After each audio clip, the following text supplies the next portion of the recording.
And Maldonado loses the chance to give Williams their best points finish in a long time, and that was a hefty whack. Has got the inside line, he's got the racing line, and look, he's basically launched into the side of him. When a driver is promoted to a Formula One seat, they enter a realm of previously unseen possibilities. But for most drivers, it is all about winning or putting the car as high up in the points as possible. They avoid incidents and try to earn the respect of those around them. And then there is Pastor Maldonado. How much power you have in a modern F1 car? No, that was just... Pastor Maldonado taking a lot of curb there and taking... A man with more than 50 crashes in less than 100 races, one lucky victory, and the only Venezuelan to set foot inside a Formula One car. A man who elevated the hopes of a nation, only to see it all come crashing down as teammate after teammate spoke out about him. So how did a man with such lofty expectations, well, end up even an enemy of the greatest driver to ever live? Unlike many F1 drivers who come from Europe or Brazil, Pastor Maldonado hails from the most unlikely country ever to produce a Formula One driver. He was born on March 9, 1985, in Maracay, a northwestern city in Venezuela near the Caribbean coast. His sporting ambitions started at the age of 4, taking up BMX racing, where he'd eventually go on to finish runner-up in the national championship. Aged 7, he would trade his BMX bike for a go-kart, competing against 10 and 12-year-olds, since Venezuela didn't have a category for kids as young as 7 in the karting championship. Coming from a country where the average citizen earns less than $250 per month, you can probably guess how hard it was for the Maldonado family. Pastor continued honing his skill, sticking with karting until the age of 18, before finally leaving Venezuela and seeking better opportunities in Europe. Maldonado was ready to change his name from Pastor to Crashtor. That's nearly 2 seconds faster than anyone else. Well, it is. Oh! And Maldonado... To Formula One 2003 was the year Maldonado landed in Europe, getting his first taste of professional formula racing at the age of 18. The Venezuelan actually stood out, taking 8 pole positions, winning a couple of races, and eventually finishing 7th in the Italian Formula Renault Championship. His form also continued, earning him a test drive with Minardi Formula One team in 2004, after winning the 2004 Formula Renault Championship and bagging 8 wins along the line. Maldonado was certainly looking good. Over the next 7 years, Maldonado would compete in the Formula 3000, Formula 3.5, and the GP2 series, now Formula 2. It is here that his somewhat careless and reckless behavior would begin. First being penalized for ignoring yellow flags during a Formula 3000 race at Monaco. Yeah, Pastor just drove into the incident without slowing down, crashing straight into a marshal, which led to a ban from ever racing in Monaco again, which is when the government of Venezuela stepped in, paying a huge fine, still undisclosed, by the hands of none other than Hugo Chavez. This was followed by an even more severe infringement in Formula 3.5. The latter would prevent the Venezuelan from actually winning the Formula 3.5 championship, despite numerous appeals to overturn the 15-point penalty. Pastor continued attracting the eyes of teams in the GP2 series, earning a drive in 2007 with Trident Racing. But despite a win in Monaco, yes, you heard that right, he'd actually go on to win on a track he was banned at. Still, things would not turn out positively for the Venezuelan, who'd missed the last 4 rounds of the 2007 season following a broken collarbone. Nevertheless, PK Sports would sign him for the 2008 season. He'd go on to finish 5th in the championship, despite continuing his tyranny of being involved in senseless crashes.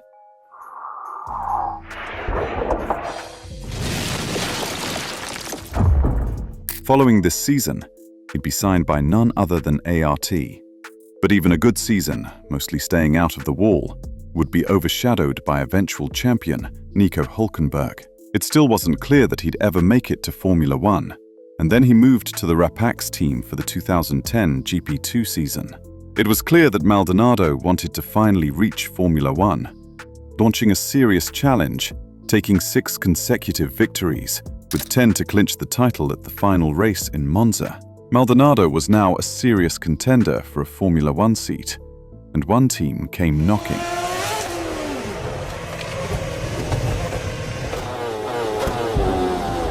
Lewis Hamilton, isn't it? Well, it's causing an avoidable accident, I think. Following numerous contract suggestions with other teams, Pastor eventually settled on Williams, which saw the British team make the biggest mistake ever by dropping Nico Hülkenberg and ushering Maldonado into the hot seat.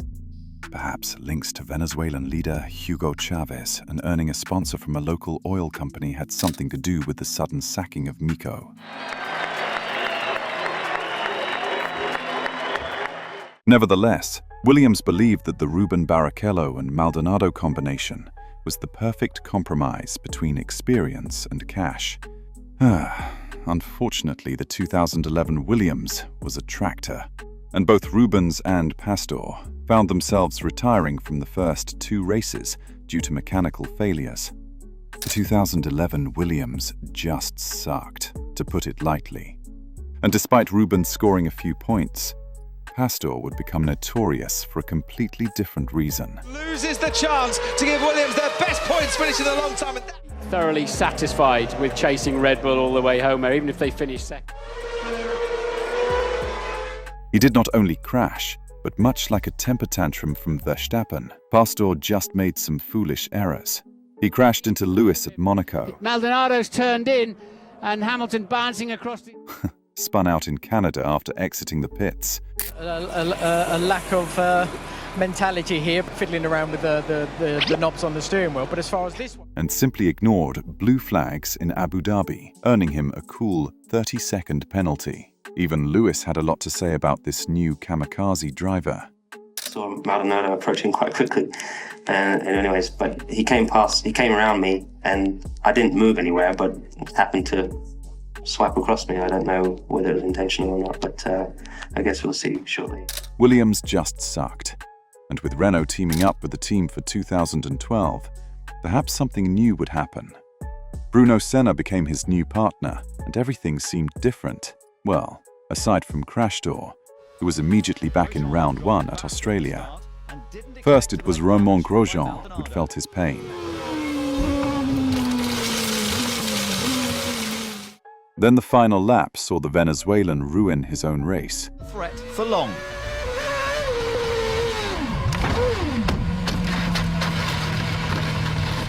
More DNFs followed Pastor, and a few negligent errors.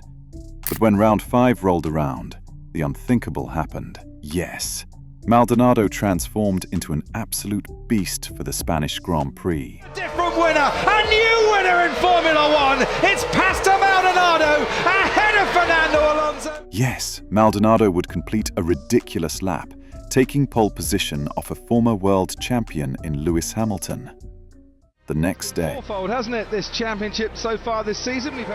We have 5 lights on ahead of the drivers, and away we go here in Barcelona. It's a decent start from Maldonado, but Alonso's gaining on him as Maldonado pushes him on almost to the grass. Was on the options as well as Mercedes run their particular strategy. Kimi Räikkönen also in the race. Here we go. Let's see Michael Schumacher running straight into the back of Bruno Senna. Pastor Maldonado comes into pit 4. Crucial that will be. 6 seconds. Maldonado down into turn 1. It's a little too far advantage. Only 0.8 of a second. It's not going to be that for long. Alonso's gaining, but not gaining enough. That's 5 out of 5. Another different winner. A new winner in Formula One. The how might be irrelevant, but Maldonado would ultimately emerge as the victor, winning the race. And then it was back to normal for the Venezuelan. Crash after crash would utterly destroy his season and the Williams budget. But that single win was enough to keep the Venezuelan in the team. Well, that and the money from the Venezuelan oil conglomerate.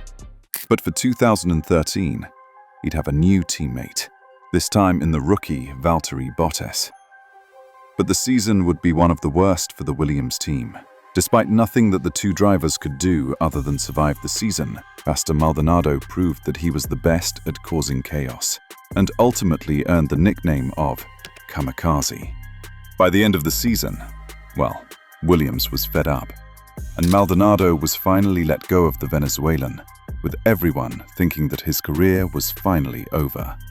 Yes, Maldonado was announced as the partner of none other than Romain Grosjean at Lotus. Despite high hopes, it was back to normal for the Venezuelan, failing to finish both the first 2 races and simply picking up where he'd left off at Williams.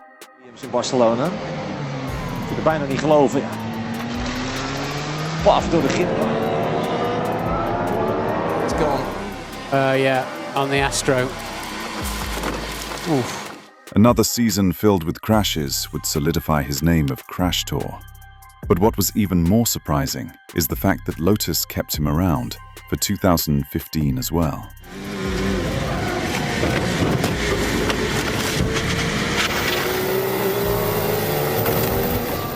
Raikkonen, you do get the feeling that Maldonado would continue doing what he does best, and when he didn't crash into others, they would crash into him.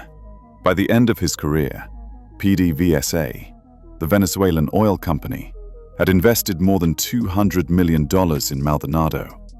Getting a single win back in return, was this worth it? Or did Hugo Chavez continue funding Maldonado for the political support he thought he'd get? Following his departure from the grid at the end of 2015, Maldonado was gone and no one wanted him back. But do you agree that he might be the worst ever driver in F1? Or does the likes of Nikita Mazepin and Lance Stroll have a case to be even worse? Make sure to let us know in the comments below.